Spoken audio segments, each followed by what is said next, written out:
স্বাগত জানাচ্ছি বিশ্ব সংবাদে। চলুন দেখে আসি আজকের গুরুত্বপূর্ণ হেডলাইনগুলি। ইরানে নতুন প্রেসিডেন্ট হতে চলেছেন সংস্কারপন্থী মাসুদ পেজেশকিয়ান। তিনি দ্বিতীয়বারের এই ইলেকশনে সৈয়দ জলিলিকে বিপুল ভোটে হারিয়ে দিয়েছেন।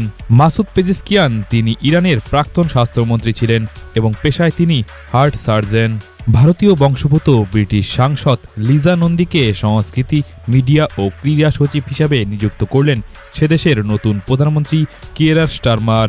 উত্তর পশ্চিম ইংল্যান্ডের ইউগান থেকে লিজা বিপুল ভোটে পুনর্নির্বাচিত হন। লিজার বাবা ভারতের কলকাতায় জন্মগ্রহণকারী শিক্ষাবিদ দীপক নন্দী এবং তার মা ব্রিটিশ নাগরিক অ্যান লুইস। ভারতের পশ্চিমবঙ্গ রাজ্যের ঝাড়গ্রামে সফলভাবে দ্বিতীয় বিশ্বযুদ্ধের সময়কালের বোমা নিষ্ক্রিয় করা হলো। নিষ্ক্রিয় করলেন ঝাড়গ্রামের পুলিশ প্রশাসন। এজন্য সকলকে ধন্যবাদ জানিয়েছেন রাজ্যের মুখ্যমন্ত্রী তথা মমতা ব্যানার্জি। ঝাড়গ্রামের গোপীবল্লভপুরের ভুলনপুর গ্রামের চাষের জমি থেকে উদ্ধার হয়েছিল এই দ্বিতীয় বিশ্বযুদ্ধের একটি বোমা। ইরানে নতুন হাওয়া বইছে। চরমপন্থী মৌলবাদী জলিলিকে হারিয়ে প্রেসিডেন্টের দৌড়ে এগিয়ে গেল এবং জয়ী হল সংস্কারপন্থী পেজেশকিয়ান। ইরানে ইব্রাহিম রাইসির মৃত্যুর পর স্বাভাবিকভাবেই প্রশ্ন উঠেছিল কে হবে ইরানের প্রেসিডেন্ট। প্রথম দফার নির্বাচন ফলাফল ত্রিশঙ্কু হওয়ায় পরবর্তী আরও একটি নির্বাচন অর্থাৎ দ্বিতীয় নির্বাচনে পেজেশকিয়ান হয় জয়ী। গাজার পর এবার নজরে ওয়েস্ট ব্যাংক। ইসরায়েলের অগ্নিবর্ষে মৃত্যু হয়েছে 7 জন প্যালেস্তিনির। 10 মাস পেরিয়ে গিয়েছে, গাজায় এখনও জারি রয়েছে হামাস বনাম ইসরায়েল যুদ্ধ। পাল্লা দিয়ে বাড়ছে মৃত্যু মিছিল।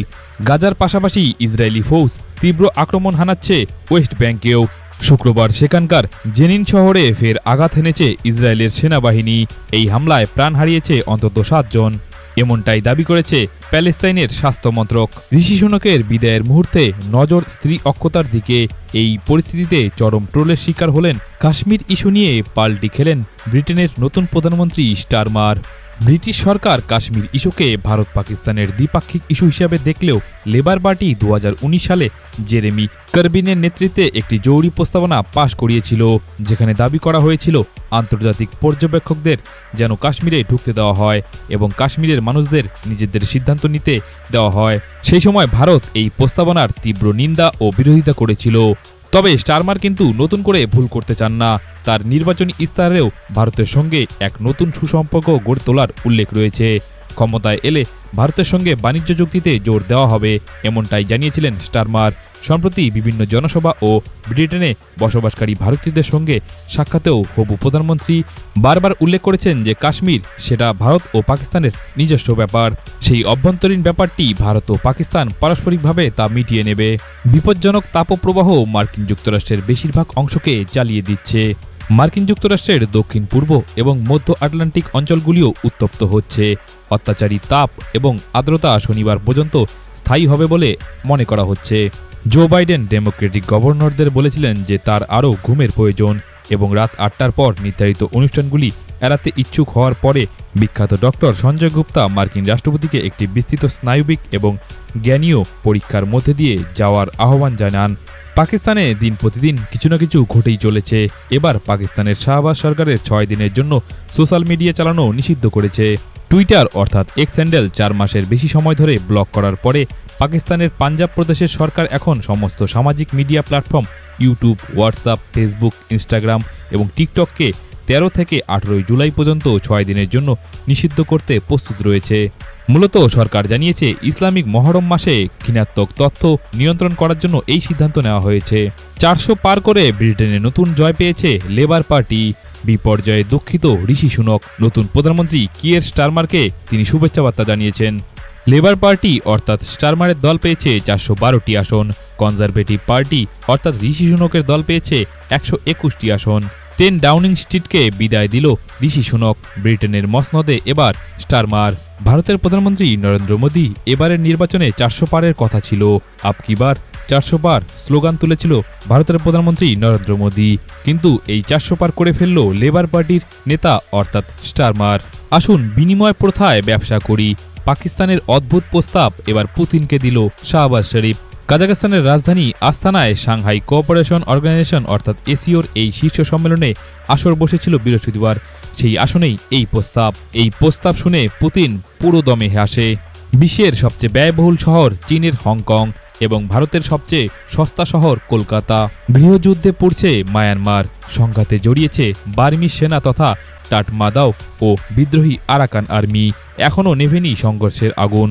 দফায় দফায় সংঘাতের জেরে প্রাণ ভয়ে দেশ ছেড়ে পালাচ্ছেন সাধারণ মানুষ। এই সংঘাতের আঁচ এসে লেগেছে পড়শি দেশগুলোতে। শুক্রবার বেশ কয়েকজন মায়ানমার থেকে বাংলাদেশে আশ্রয় নিয়েছে। তাদের মধ্যে বিজেপির 2 জন সশস্ত্র সদস্যও রয়েছেন। 14 বছর পর ক্ষমতায় পালাবদলের হাওয়া গায়ে মেখে উদযাপন করছে লেবার পার্টির সমর্থকরা। হিন্দুবাদী ঋষি সুনককে হারিয়ে ব্রিটেনের মসনদে এবার বসছে মধ্যপন্থী লেবার পার্টির নেতা কিয়ার স্টারমার। 10 ডাউনিং স্ট্রিটের নতুন বাসিন্দা হতে চলেছেন তিনি। আর ব্রিটিশ ফার্স্ট লেডি হতে চলেছেন ভিক্টোরিয়া স্টারমার। তিনি একজন ইহুদি। কাজাখস্তানে সমাপ্ত হয়েছে এশীয় সমিট। আন্তর্জাতিক এই সম্মেলনে যোগ দিয়েছিল ভারত, চীন, রাশিয়া, পাকিস্তান সহ অন্যান্য সদস্য দেশগুলো। এবার এশীয় রাষ্ট্রনেতাদের নিয়ে সমিট হতে চলেছে ইসলামাবাদে।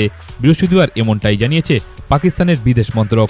জানা গিয়েছে এই সম্মেলনে আমন্ত্রণ আসবে ভারতের কাছেও, কিন্তু সেখানে কি ভারত যাবে সেটা নিয়ে উঠছে জল্পনা। ব্রিটেনকে নতুন করে গড়ার অঙ্গীকার নিয়েছে ব্রিটেনের নতুন প্রধানমন্ত্রী অর্থাৎ কিয়ার স্টারমার। দায়িত্ব নিয়েই ব্রিটিশ প্রধানমন্ত্রী বাসভবনে 10 ডাউনিং স্ট্রিটের সামনে এমনটাই বক্তব্য দিয়েছেন তিনি।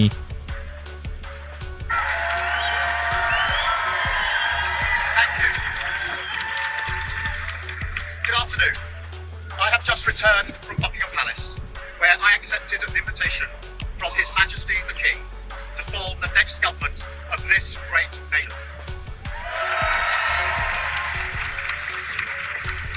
I want to thank the outgoing Prime Minister Rishi Sunak. His achievement as the first British Asian Prime Minister of our country, the extra effort that will have required, should not be underestimated by anyone, but we pay tribute to that today. And we also recognise the dedication and hard work he brought to his leadership. But now our country has voted decisively for change, for national renewal, and a return of politics to public service. When the gap between the sacrifices made by people and the service they receive from politicians grows this big, it leads to a weariness in the heart of a nation, a draining away of the hope, the spirit, the belief in a better future, that we need to move forward together. Now, this wound, this lack of trust, can only be healed by actions, not words. I know that. But we can make a start today with the simple acknowledgement that public service is a privilege, and that your government should treat every single person in this country with respect. If you voted Labour yesterday, we will carry the responsibility of your trust as we rebuild our country. But whether you voted Labour or not, in fact, especially if you did not, I say to you directly, my government will serve you. Politics can be a force for good. We will show that. We've changed the Labour Party, returned it to service, and that is how we will govern. Country first, party second. Yet, if I'm honest, service is merely a precondition of hope, and it is surely clear to everyone that our country needs a bigger reset, a rediscovery of who we are, because no matter how fierce the storms of history, one of the great strengths of this nation has always been our ability to navigate away to calmer waters. And yet this depends upon politicians, particularly those who stand for stability and moderation, as I do, recognising when we must change course. For too long now, we've turned a blind eye as millions slid into greater insecurity.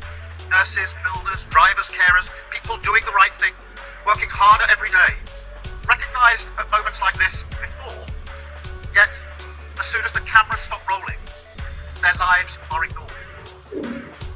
I want to say very clearly to those people, not this time. Changing a country is not like flicking a switch. The world is now a more volatile place. This will take a while. But have no doubt that the work of change begins immediately. Have no doubt that we will rebuild Britain with wealth created in every community. Our NHS back on its feet facing the future. Secure borders, safer streets, everyone treated with dignity and respect at work. Opportunity. পাকিস্তানে মৃত্যু হয়েছে ভারতের শত্রু আর এক সন্ত্রাসবাদী। 1981 সালে Indian airlines বিমান অপহরণের মূল চক্রী ভারতের মোস্ট ওয়ান্টেড জঙ্গি গাজিন্দর সিংয়ের মৃত্যু হয়েছে বলে জানা গিয়েছে। ইসরায়েলি যুদ্ধবিমান হানা দিল লেবাননে, নিহত হয়েছে শিয়া গোষ্ঠী হিজবুল্লাহর শীর্ষ কমান্ডার নাসের। ফের মুখ ফসকে অসংলগ্ন মন্তব্য করে ফেললেন আমেরিকার প্রেসিডেন্ট জো বাইডেন। সম্প্রতি নিজেকে আমেরিকার প্রথম কৃষ্ণাঙ্গ এবং মহিলা ভাইস প্রেসিডেন্ট বলে দাবি করেছেন তিনি। টানা চতুর্থবারের মতো যুক্তরাজ্যে সংসদ সদস্য হলেন টিউলিপ সিদ্দিক। বঙ্গবন্ধুর নাতনি এবং বাংলাদেশের প্রধানমন্ত্রী শেখ হাসিনার ভাগ্নি হওয়াতে ব্রিটেনের রাজনীতিতে তাকে ঘিরে মানুষের আগ্রহ ব্যাপক। এবারের নির্বাচনেও তার ব্যতিক্রম ছিল না। ব্রিটেনের সাধারণ নির্বাচনে টানা চতুর্থবারের জন্য জিতলেন শেখ হাসিনার বোনজি টিউলিপ রেজওয়ান সিদ্দিক। শুধু তাই নয়, 2019 সালের নির্বাচনের তুলনায় তার ভোটের হার অনেক অংশে বেড়েছে। ব্রিটিশ নির্বাচনে দাপট রয়েছে ভারতীয় বংশোদ্ভূতদের। দল হারলেও ঋষি সুনক জয়ী রয়েছেন। ব্রিটেনের এবারে সাধারণ নির্বাচনে সাধারণ সভায় প্রায় 29 জন ভারতীয় বংশোদ্ভূত নির্বাচিত হয়েছেন, যা এর আগে কখনো ঘটেনি। এটা একটি নতুন রেকর্ড করেছে ভারতীয় বংশোদ্ভূতরা। ফিলিস্তিনকে সমর্থন জানিয়ে পদত্যাগের ঘোষণা করল অস্ট্রেলিয়ান সিনেটর ফ্যাতিমার। ফের ভূমিকম্পে কাঁপল জাপানের রাজধানী টোকিও। 5.4 মাত্রার তীব্রতা অনুভূত হয়েছে। সুইডিশে তৈরি হলো নতুন আইন, নাতি নাতনিদের দেখাশোনায় বেতন পাবেন ঠাকুরদা ঠাকুরমারা। আমেরিকার স্বাধীনতা দিবস অর্থাৎ 4 জুলাই উদযাপনের মাঝে ঘটল বিপত্তি। আতশবাজির বিস্ফোরণের জেরে আহত হয়েছে বহু। উটাহের পোভোতে লাভেল স্টেডিয়ামে স্বাধীনতা দিবস উদযাপন হচ্ছিল, সেখানেই ঘটে এমন বিপত্তি। বিশ্বের প্রতিদিনের গুরুত্বপূর্ণ খবরের হেডলাইন্স দেখতে সাবস্ক্রাইব করুন বিশ্ব সংবাদ এবং শেয়ার করুন প্রিয়জনদের সাথে। ধন্যবাদ।